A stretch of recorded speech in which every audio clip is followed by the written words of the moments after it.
So guess where I am? I'm at John's shop.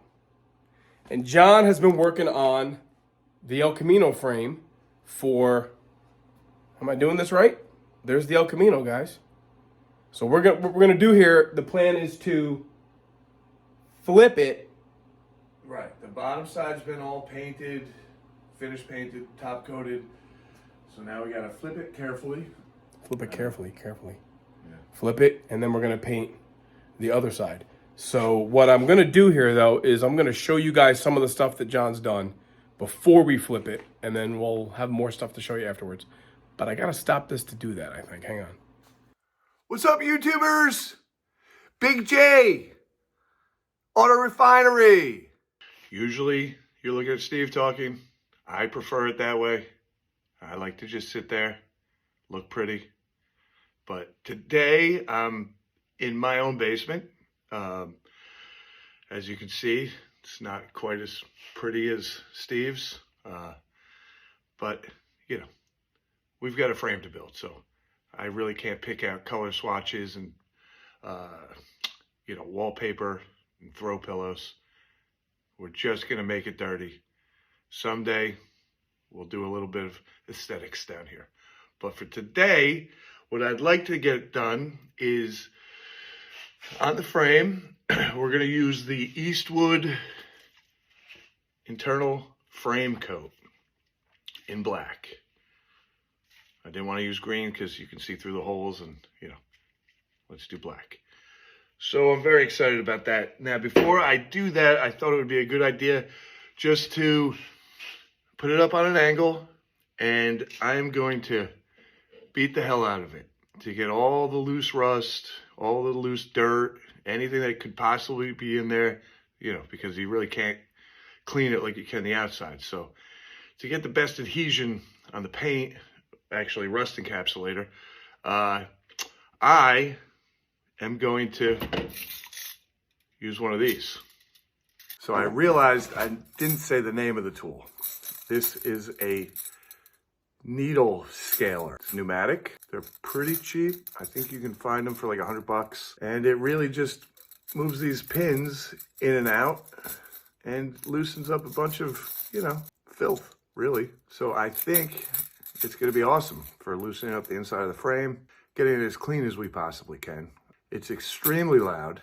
You should wear ear protection. I'm not going to, but you should. Okay, I know I said I wasn't going to use ear protection.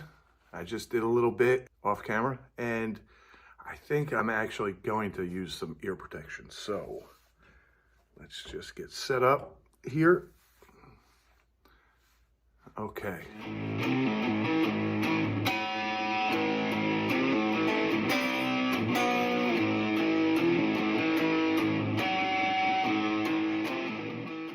Okay, so we just went over it pretty well, and it's kind of impressive how much stuff still came out of the holes underneath.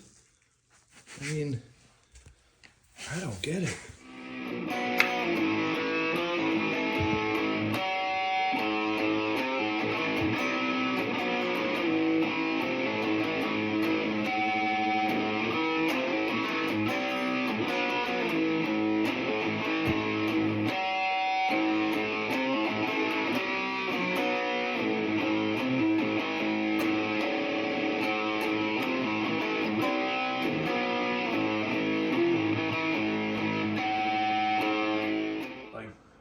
Alright, this is awesome, and we're just gonna this is what we're gonna do.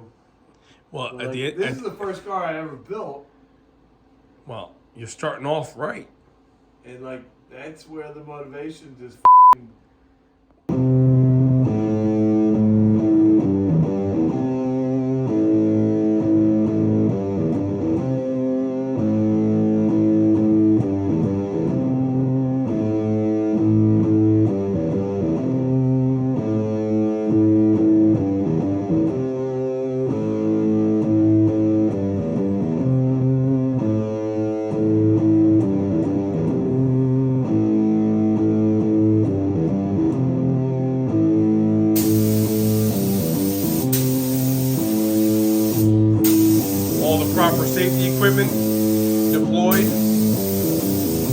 just like they did it, you know, the factory.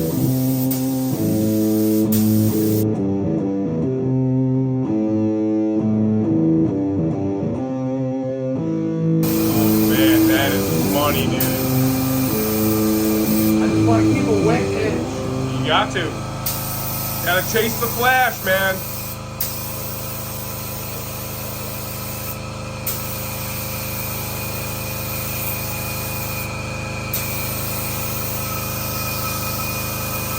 This is hot rodding. Kids aren't home. Fill the house with fumes. No.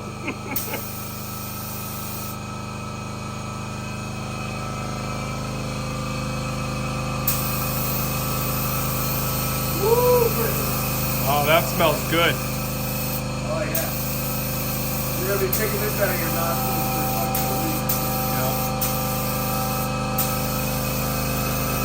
I got so much of Mr. Jones embedded in my sinuses.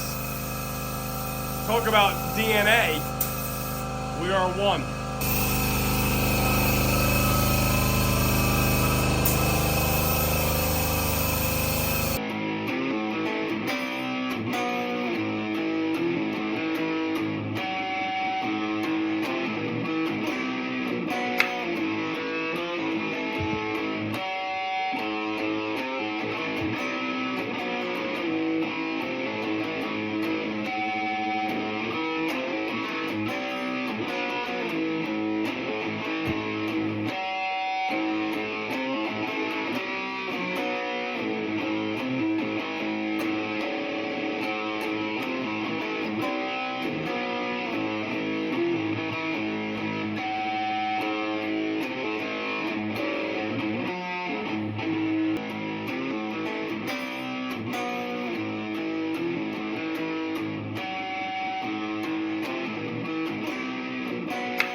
That looks gorgeous. Are you happy with it? Yeah, And this is all 100% Eastwood. oh. Detroit, baby. You can call me Jen. Now, Alyssa's car, the convertible car, guys, the Hail Mary car, I will tell you that was done with old Rust-Oleum Professional.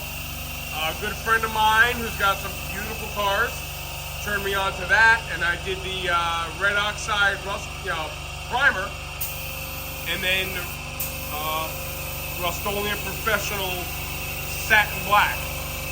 John opted to go with the Eastwood line on this frame, and this looks pretty good, man.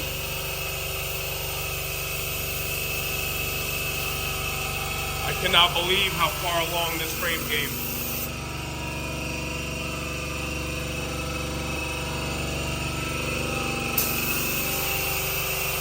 And you know what starts looking really great? When you start plumbing on new brake lines, fuel lines, the proper color clips for everything. That's when it starts really popping, the contrast. Everybody likes looking at that.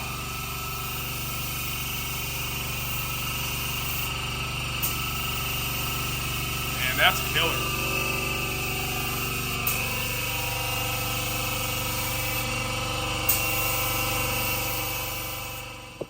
All right, camera's flipped. You don't need to see my ugly mug anymore. Let's look at this glorious thing. Yes, this is the frame. This is the ELCAMINO frame that we did a bunch of metal work on. And John has been doing a ton of beautification of this bad boy. Does that not look glorious? How many hours you got in this thing, John? Just in finish sanding and rust encapsulator. Inner frame paint was a big job that took longer than I thought. I believe I'm at 32 hours. 32 hours. That's after we did the metal work? That's after metal work. That's just finishing. That's just really the inner frame paint. The videos that they put out are, it makes it look simple, but there's a bunch of trial and error, about 1 can worth of trial So and 32 hours. 32 hours. Let's quantify this a second. 32 hours, right? So everybody, this is the car that came out of the woods. Yes. When we found this car and we decided to resurrect the SS El Camino here, it was a complete car. Body came off the frame. There's the body on a body cart. John cleaned up the rust, descaled it, right? We towed it to the house. That's when the viewers probably first saw it. Yeah. When we towed it from here to my place. Oh no! Well, there's a little video of it coming in the garage, like a little time lapse. Pictures of it being put in the car with everyone. All right. So in any case, so they did see the car coming in here, car coming apart, frame came to the house, blah blah blah. So John's got 32 hours after the metal work. We have. We're at 30 hours. I know I have about over 20 by myself on the frame. Right. Yeah. So we have probably 30 hours in the metal work. I believe you're at like 28 hours. And how much time do you have before it came to my place? Oh. Stripping the frame and descaling I had to look it up. And so it was me and Seamus. 32 plus another 30, 62. You got to have another 30. Look, guys, there's knocking on 100 hours on this frame. 80 hours anyway. 80 hours is 2 weeks. A lot of the time with the finish, honestly, is vacuuming everything out 100 times. Wiping down all the metal between coats. Scuffing if you go past the amount of time that they say. Like for this, it was after 4 days on the base coat. You have to scuff the entire frame with a Scotch-Brite or 320. So, you know, there's just and there's a lot of, not knowing if you've done enough. So second guessing, I guess. Yeah.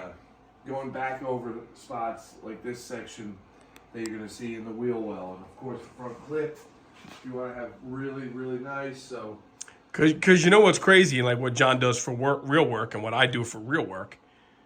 Right, we sweat the small details that at the end of the project are absolutely invisible. Right, no one notices. You can't, not even notice. You can't physically get your eyeballs on some of the things that we sweat when we're working on stuff. So now when we play with these cars, yeah, we really want this area where the coil spring sits to be really smooth. I do have a lot of time in that area. Because when the frame is upright and the coil springs are in, you're going to notice that.